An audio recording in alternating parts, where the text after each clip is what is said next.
Assalamualaikum warahmatullahi wabarakatuh.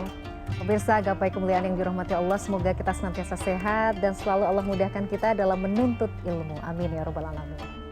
Pemirsa, terkadang ada manusia yang susah untuk move on karena tersandra dosa-dosa yang telah dilakukannya di masa lalu. Berharap untuk meningkatkan kualitas ibadahnya supaya semakin dekat dengan Allah Subhanahu wa taala. Namun ketika ia mengingat dosa-dosa di masa lalunya yang begitu kelam dan gelap, ia menganggap dirinya paling kotor, hina, dan Allah tidak akan menerima dirinya serta tidak memberikan ampunan dan rahmat kepadanya. Lantas bagaimanakah kita sebaiknya memposisikan masa lalu, sekaligus memandang masa kini dan masa depan? Nah pemirsa, hari ini insya Allah kita akan belajar dan mengkaji bersama bahasan tema dihantui masa lalu. Seperti biasa sudah hadir di studio ada Ustadz kesayangan kita semua. Kita sambut Ustadz Hilman Fauzi. Assalamualaikum Hilman. Waalaikumsalam warahmatullahi wabarakatuh. Sehat hari ini A? Alhamdulillah sehat. Sibuk kayaknya ya ya? Di mana-mana, Masya Allah. Mudah-mudahan bisa memberikan manfaat seluas-luasnya ya. Amin ya rabbal alamin. Terima kasih sudah hadir. Nah pemirsa yang juga memiliki pertanyaan, Anda bisa mengirimkan pertanyaan Anda berupa teks maupun video melalui nomor WhatsApp yang tertera di layar kaca. Anda juga berkesempatan untuk bertanya langsung kepada Ustadz Hilman melalui sambungan Zoom yang nanti akan ditentukan oleh tim Gapai Kemuliaan. Nah lanjut Hilman, kita akan bahas soal ini, dihantui masa lalu atau tersandra masa lalu. Nah kadang-kadang kan memang ada orang yang nggak bisa move on ya, karena mungkin mengingat, aduh kayaknya dulu nih masa kelam segala macam. Ingin berubah menjadi lebih baik tapi sebenarnya justru takut di sisi lain. Kalau ingat lagi, aduh masa iya ya Allah bakal maafin aku, aduh gimana dong gitu. Nah bagaimana kondisi-kondisi ini harus disikapi akhirnya. Oke. Bismillahirrahmanirrahim. Alhamdulillahirabbil alamin. Allahumma sholli ala sayyidina Muhammadin sallallahu alaihi wasallam wa ala alihi wa sahbihi ajmain. Amma ba'du. Pemirsa CNN Indonesia yang dicintai Allah. Bicara tentang masa lalu berarti bicara tentang apa yang sudah berlalu. Betul? Betul. Setiap orang pernah punya masa lalu. Dan orang yang tidak akan bahagia adalah orang yang masih menghidupkan masa lalunya untuk hadir saat ini. Maka apapun yang sudah terjadi biarlah terjadi, apapun yang telah selesai biarlah usai. Tidak boleh kita ngungkit-ngungkit kembali, apalagi urusan keburukan. Maka dalam urusan dosa, Mbak Mila, ada 4 dosa orang yang punya dosa selain dosanya. Ada 4 dosa orang yang punya dosa selain dosanya. Jadi kalau dosa sudah pasti kan. 1, merasa tidak punya dosa. Betul. Kita punya perasaan gak punya dosa itu ya dosa. Maka jangan sampai kita merasa jadi orang yang sempurna gitu. Suci gitu. Enggak. Kita tuh dimuliakan sama Allah. Dimuliakan nama manusia karena Allah nutupin aib-aib kita saja. Yang kedua, dosanya orang yang sibuk dengan dosa orang lain. Jadi udah mah dia teh banyak dosa, sibuk pula dengan dosa orang lain. Maka hati-hati. Orang yang sibuk dengan dosa orang lain biasanya orang yang tidak mampu mengevaluasi diri. Sehingga tak ada waktu untuk dia melihat dosa yang dia miliki. Yang ketiga, tidak mau bertaubat dari dosa. Udah tahu salah, tapi dia tidak mau bertaubat. Tidak mau memperbaiki diri daripada dosa yang pernah dia lakukan. Dan yang keempat, ini jawaban kita. Orang yang putus asa dengan ampunan Allah. Itu juga berdosa. Maka kita gak boleh putus asa dengan ampunan Allah. Perhatikan surat Az-Zumar ayat 53. A'udzubillahi minasyaitonirrajim. Bismillahirrahmanirrahim. Qul ya ibadiyalladzina asrafu ala anfusihim la taqnatu min rahmatillah. Innallaha yaghfirud dzunuba jami'an. Duhai hamba-hambaku yang pernah melampaui batas saat engkau berbuat kesalahan, buat dosa, jangan pernah putus asa dengan rahmat Allah. Sesungguhnya Allah akan mengampuni dosamu seluruhnya jika engkau bertaubat minta ampun kepada Allah Subhanahu wa taala. Ini poinnya, seburuk apapun kita di masa lalu, percayalah kita punya harapan kebaikan di masa depan. Betul. Dan kita sebenarnya juga harus, maksudnya berpikir juga lebih positif ya Hilman. Maksudnya begini, kadang-kadang misalnya kita melihat seseorang gitu ya melakukan mungkin dosa atau kemaksiatan, kita ngerasa ya kita harus sadar bahwa memang hakikatnya manusia itu kan memang salah ya. Iya. Jadi bukan yang langsung dijudge, dihakimi. Aduh, kok begini, kok begitu. Iya, kullu bani Adamu khata'un wa khairul khata'ina at-tawwabun. Setiap anak Adam itu pasti pernah berbuat salah. Betul. Dan sebaik-baiknya orang yang pernah berbuat salah adalah orang yang segera bertaubat kepada Allah Subhanahu wa taala. Boleh jadi ada orang yang ditampakkan dosanya. Iya, iya. Dengan ditampakkan itu orang jadi bertaubat ke Allah. Dibanding kita yang hari ini masih ditutupi dosa-dosanya, tapi malah terus menjauh dari Allah. Boleh jadi kita lebih hina daripada orang tersebut.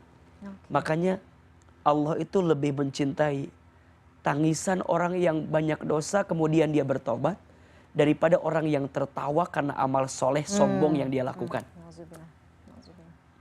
Jadi air mata yang menangis karena bertobat dari dosa lebih Allah cintai daripada tertawanya orang yang beramal soleh sedangkan dia sombong kepada kehidupannya dengan apa yang dia lakukan. Betul. Jadi kita tuh juga nggak boleh, misalnya nih kita melakukan kesalahan atau bermaksiat, kita langsung aduh kenapa kita melakukan ini ya gitu ya. Ya itu menyesal boleh. Iya kan. Makanya taubat itu ada 3 kan. Menyesal, berhenti, berjanji. Menyesal dengan apa yang telah kita lakukan. Tapi menyesalinya bukan berarti dalam artian menghukumi diri sendiri gitu ya. Nyesel bahwa aduh kok bisa ya gitu. Kok udah tahu ini nggak benar. Nah sampai di situ langsung berhenti. Jangan melakukan dosa yang sama kemarin. Jadi jangan sampai nyesel tapi masih juga gitu. Kenapa sih? Tapi masih hobi gitu. Itu bukan taubat namanya. Ya, nyesel, berhenti, terus berjanji ke depan hidup kita pengen better than before, lebih baik daripada sebelumnya. Jadi 3 itu yang perlu kita hadirkan. Kalau kita terjerumus lagi, tobat lagi, gitu aja terus ya. Makanya dalam Al-Quran kalimatnya innallaha yuhibbut tawwabina wa yuhibbul mutatahhirin. Itu kalimatnya at-tawwabin pakai tasdid. Berarti sesuatu yang terus menerus. Allah mencintai orang yang terus menerus bertaubat. Kenapa taubatnya terus menerus? Karena salahnya pun ya karena Allah tahu. Terus menerus. Manusia tuh memang selalu punya potensi salah. Tapi jangan diniatin ya. Oh iya, Jangan karena kan Allah Maha Pengampun Ustaz. Masih ada kalau kesempatan. Salah mah ya udah kan lah suka ya, begitu. gitu. Akan masih ada kesempatan tobat. Nanti tobat lagi aja. Jangan. Kalau itu namanya mempermainkan Allah.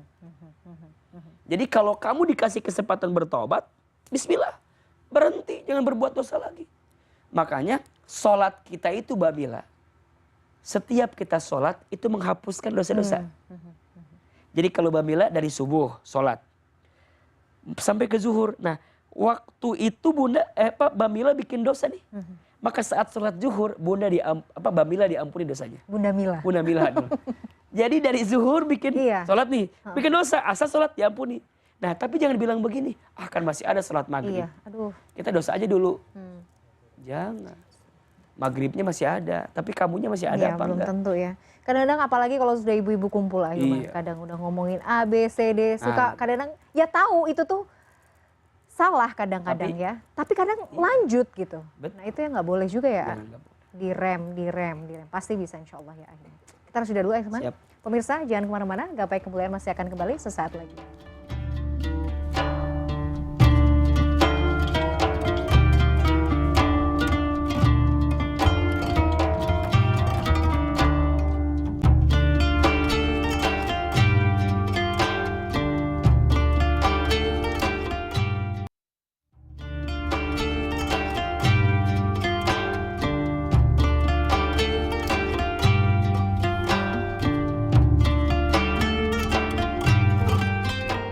Pemirsa, terima kasih Anda masih menyaksikan Gapai Kemuliaan dalam episode Dihantui Masa Lalu. Jadi Ahilman, masa lalu itu gunakan sebagai pelajaran ya. Sebatas itu aja ya. Gak usah kita berlarut-larut, kok bisa dulu begini, kok sampai akhirnya kita lupa dengan kondisi kita saat ini dan merencanakan masa depan ya Ayah. Makanya ada 4M. Cara kita berdamai dengan masa lalu. M yang pertama adalah menerima. Yang sudah terjadi ya terima. Itu memang sudah terjadi dengan kita, nggak bisa kita kemudian coba dulu. Nah, udah terjadi. Terima ya. Rasa ridho kita dengan apa yang sudah terjadi itu akan mengantarkan kebaikan untuk kita. Yang kedua, memaafkan. Ya, kalau itu yang terjadi dengan kita, maafin diri kita, ya Allah, hamba kan juga manusia. Ya udah kami hilap, hamba hilap, maafin hamba ya Allah. Kalau itu menyangkut orang lain, maafin orang lain itu. Karena mungkin dia nyakitin kita karena nggak tahu atau apalah. Ya udah maafin. Secepat apa engkau memaafkan kesalahan orang, maka secepat itu kamu mendapatkan ampunan dari Allah Subhanahu wa taala. Masya Allah, dahsyat. Betul. Kan kamu juga kalau punya salah maunya dimaafin kan? Iya. Iya, maka seberapa cepat engkau memaafkan orang, maka seberapa cepat itulah Allah memaafkan kesalahanmu. Yang ketiga, mendoakan. Doain kita agar gak terjerumus lagi kepada yang kemarin. Maka jangan tenggelam di lubang yang sama. Kalau udah tahu salah ya udah tinggalkan. Nah yang keempat, mendekat kepada Allah. 4M. Menerima, memaafkan, mendoakan, mendekat kepada Allah. Iya ya, sebenarnya itu juga kayaknya juga obat penyakit apa ya, gelisah, galau, depresi dan lain sebagainya ya. Kan ada orang yang galau karena masa lalu, ada kan? Ada. Ada istilah trauma kan? Trauma, betul. Yang kalau kemudian dia ingat masa lalu tuh, aku tuh ya semenjak pisah sama dia, jadi gak bisa makan apa-apa. Kenapa? Karena hampir semua menu pernah aku makan bersama dengan dirinya. Aduh. Itu kan ada yang begitu ya. tuh. Aku tuh semenjak pisah sama dia, jadi gak tahu arah pulang. Karena hampir semua jalan pernah aku tempuh bersama dengan dirinya. Udah sih gak usah selebay itulah. Ada yang begitu ya, nangis di pojokan gitu ya. Ada. Jadi lebih nerima lah. Kalau ada istilah begini misalnya, aduh kalau ada orang yang depresi atau ada orang yang galaunya terlalu sudah akut, sudah berlebihan, ini karena kurang iman. Sebenarnya statement ini kan ada yang, ini mah kurang iman gitu. Ada statement seperti ini. Apakah betul demikian orang yang depresi dan lain sebagainya ini karena kurang iman? Iya. Orang itu sedih berlebihan, gelisah berlebihan, karena lemah iman. Kenapa lemah iman? Karena dua, lemah ilmunya, lemah hatinya. Jadi kalau sekarang kita mau ningkatin iman, tambahkan ilmunya, kuatkan hatinya. Berarti kalau ada orang yang sedih berlebihan, masalahnya apa? Lemah iman. Kenapa imannya lemah? Lemah ilmu, lemah hati. Berarti cas hatinya, cas ilmunya agar makin kuat imannya. Kan kalau imannya yakin mah semuanya akan baik-baik saja. Betul. Coba yang membuat orang gelisah berlebihan itu gara-gara apa? Overthinking gak sih? Karena kurang bergantung ke Allah. Iya sih. Kan semua takdir dalam genggaman Allah. Betul kan? Jangan khawatir dengan takdir. Karena tidak ada selembar daun pun yang jatuh melainkan takdirnya siapa? Allah. Coba daun yang jatuh aja digenggam sama Allah. Apalagi hati kita yang besar begini. Yang urusan kita banyak. Daun aja yang barangkali cuma jatuh gitu aja. Diatur sama Allah. Gimana hati Mbak Mila yang banyak masalahnya itu? Gimana hati saya? Gimana hati saya yang banyak maunya ini? Gimana hati pemirsa CNN yang banyak hajatnya ini? Digenggam gak sama Allah? Digenggam sama Allah. Tinggal pertanyaannya, kita ngelibatin Allah apa enggak? Jangan-jangan kita tuh suka kepedean doang.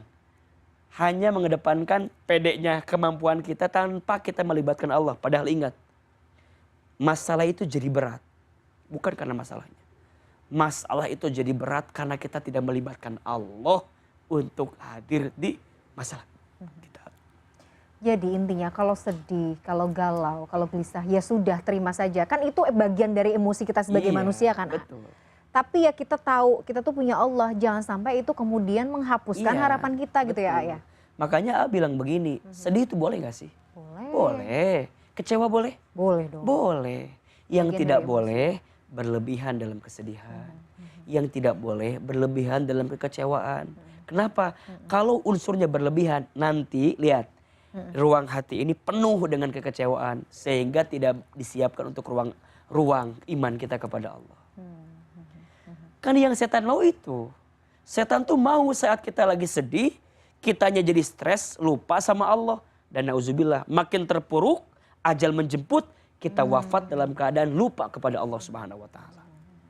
Makanya ingetin lagi agar kembalikan ke Allah, deketin lagi Allah. Jadi sebenarnya betul ya. segala solusi atau obat permasalahan hati, permasalahan jiwa, mental segala macam itu ya kuncinya sama Allah aja ya. Zikir kepada Zikir Allah. kepada Allah. Iya. Jadi kalau misalnya mungkin kita sibuk-sibuk mencari obat kemana-mana Ahilman, selama itu misalnya belum connect lagi kepada pencipta kita, sia-sia. Sia-sia. Maka ada satu doa yang Nabi Musa alaihissalam suka baca nih. Doanya itu luar biasa. Kalau kita perhatikan, ada di kalimat awal yang diminta oleh Nabi Musa. Apa? Rabbis rahli sodri wa yassirli amri wahlul 'uqdatam min lisani yafqahu qawli. Lihat. Yang pertama diminta, mudahkan urusan atau lapangkan dada. Yang diminta pertama, Rabbis rahli sodri, ya Allah, lapangkan dadaku. Baru kemudian mudahkan urusanku. Jadi ternyata kemudahan urusan itu akan datang kalau kita dadanya udah apa? Udah lapang. Aduh. Udah nerima, udah ridho, udah tenang dulu. Makanya orang beriman itu bukan gak punya masalah. Orang beriman tuh punya masalah.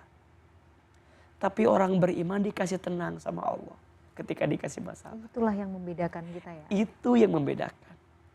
Maka kalau udah dikasih tenang, yang berat jadi keringan, yang besar jadi kecil. Tapi kalau kita belum tenang, yang kecil jadi besar, yang ringan jadi berat. Berarti yang lemah imannya, benar pertanyaannya. Oke. Ya itu tadi ukurannya tuh, ya udahlah kita tinggal mengatur dan menjaga aja hubungan dengan Allah ya. Betul. Udah sebaik-baiknya. Makanya cukup di hati ini ada Allah kan doanya. Hasbunallah wa ni'mal wakil, ni'mal maula wa ni'man nasir. Masya Allah. Ahilman, menarik tapi kita harus jeda dulu. Baik, Ahilman, nanti kita bahas lagi, kita lanjut lagi di segmen berikutnya. Pemirsa, jangan kemana-mana, Gapai Kemuliaan masih akan kembali sesaat lagi.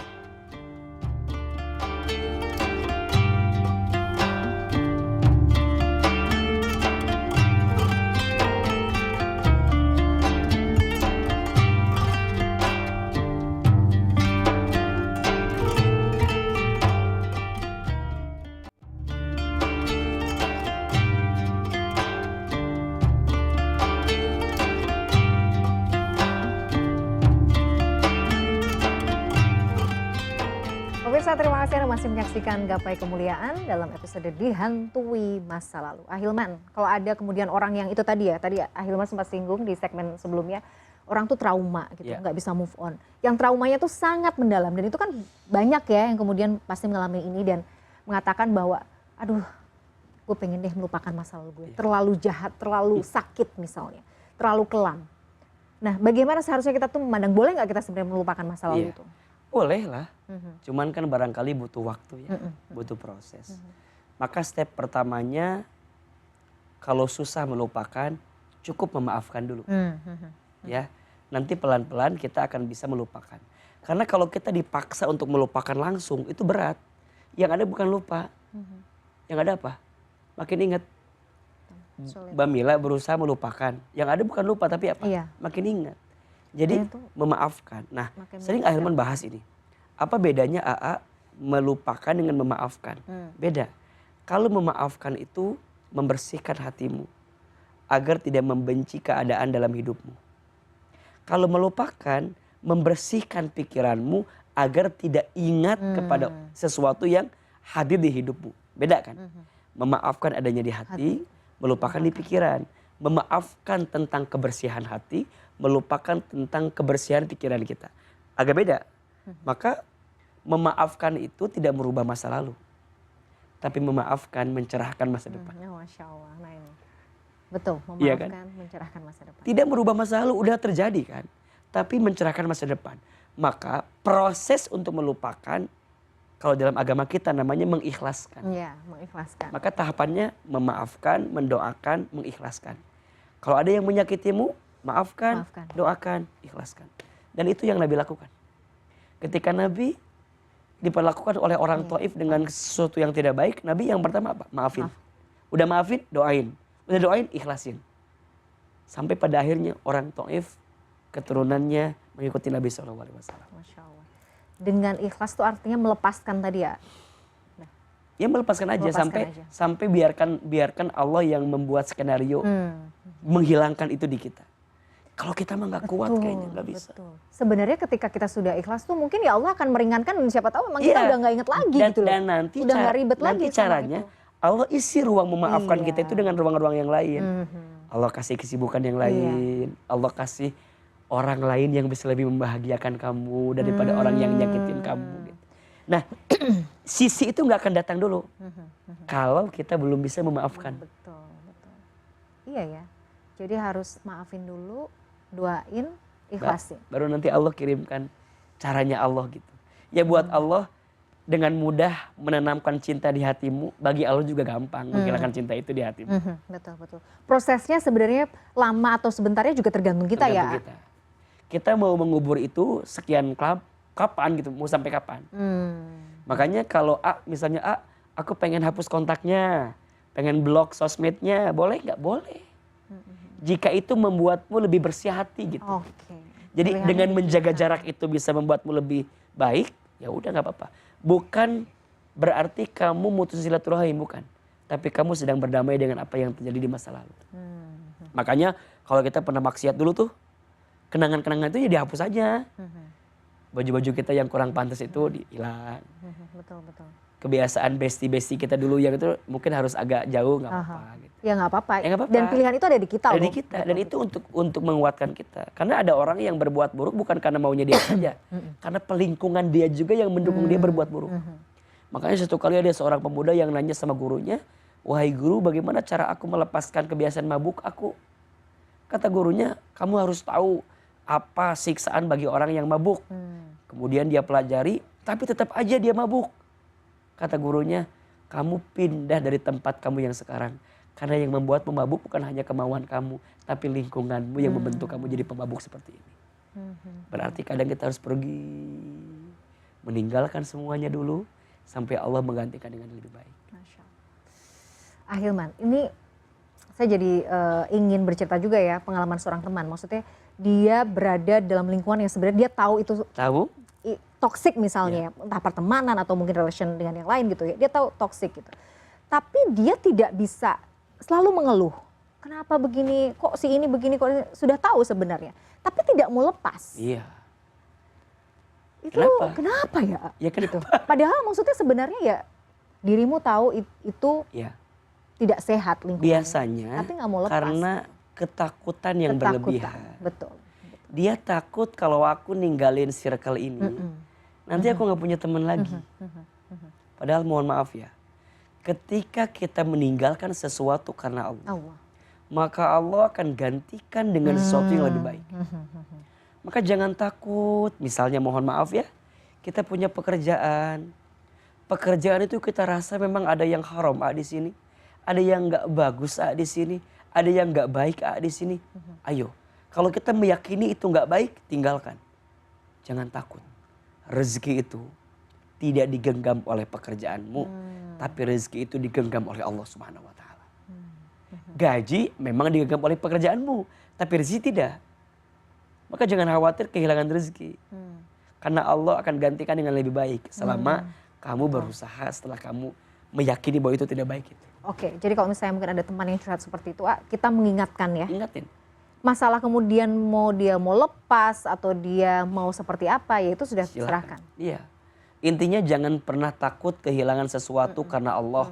Lebih baik kehilangan sesuatu karena Allah daripada kehilangan Allah karena sesuatu. Masya Allah, iya sih. Tapi banyak orang yang takut ya. Iya. Kenapa? Lemah iman. Kenapa lemah iman? Lemah ilmu, lemah hati. Kalau kita udah itu tadi ya, kita mendengarkan, mungkin kita bisa memberikan nasihat, ya kita doain ya. Udah itu yang mungkin bisa kita lakukan ya. Betul.